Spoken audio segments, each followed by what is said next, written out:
Do you want to send a GIF picture on Messenger? You can send GIFs in Facebook Messenger with just a few simple steps. In this short video tutorial, I will show you how to send a GIF on Messenger. Just watch this video till the end, and do not forget to like this video and subscribe to this channel for more tutorials and tips videos. I've also added some helpful tools and apps in the description. Check them out after watching this video. To send a GIF in a Messenger chat conversation. First, open the Messenger app on your mobile device.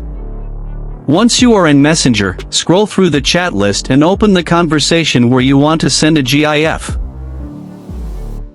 At the bottom of the chat conversation screen, you will see various options.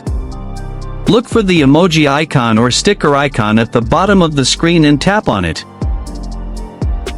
A pop-up screen will appear, showing different options like emojis, stickers, avatars, and GIFs.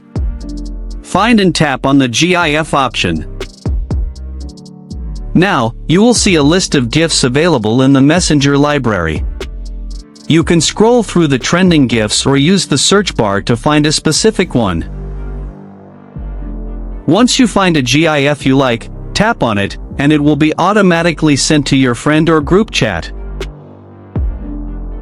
You can also send your own GIF from your device gallery. To send your own GIF, tap on the image icon at the bottom of the screen. A list of images and GIFs from your device gallery will appear. Select the one you want and send it to your friend. Sending GIFs, whether from the Messenger library or your device, is quick and easy.